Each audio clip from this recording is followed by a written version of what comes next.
This clip is brought to you by Viore Clothing, best in-gym and out-of-gym apparel that you can possibly wear so you don't look like such a dusty f***. Enjoy this clip. What about eating some raw food? Mm. What are the risks involved with that, being a meat scientist? So the idea is that there's bacteria on the outside of everything, on us, everything on this table. So if you take a steak, there's bacteria all over the outside of it, but it's effectively sterile on the inside, which is why you can eat it rare.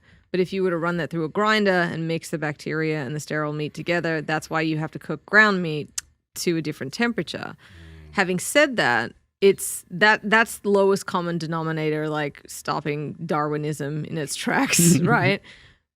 We have a really good food safety system here in the United States, so you can take controlled risks. So I will eat steak tartare at a good restaurant. I mean, I'll eat soft-boiled eggs. I'll eat sushi. Mm-hmm. All of those are, I mean, how many times have you seen on a menu, like the consumption of oysters and undercooked food? Like, it's just the warning.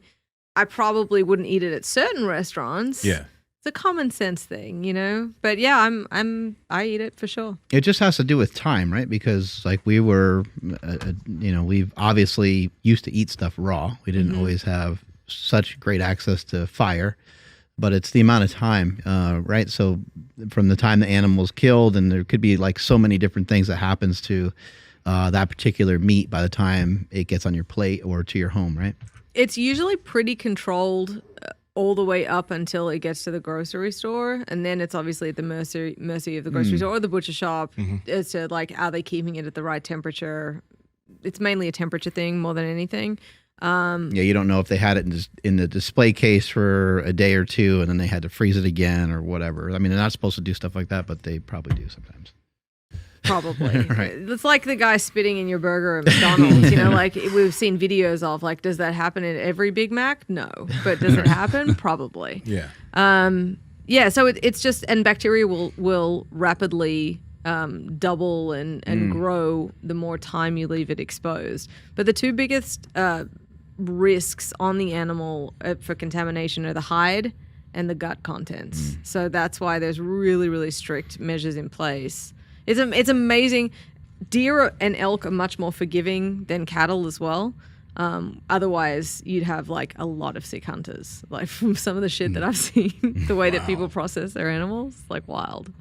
But yeah, you just have to be really careful taking the hide off, and there's very strict processes in the slaughterhouses themselves about what happens, like once the carcass comes off, and it usually gets a lactic acid or a hot water spray once it's a side of beef before it goes into the chiller for bacteria control as well.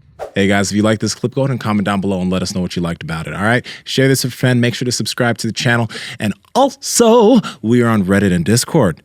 All that's down below. All our sponsors and everyone that supports us down below there too, so you can get whatever you like from us. All right? Peace.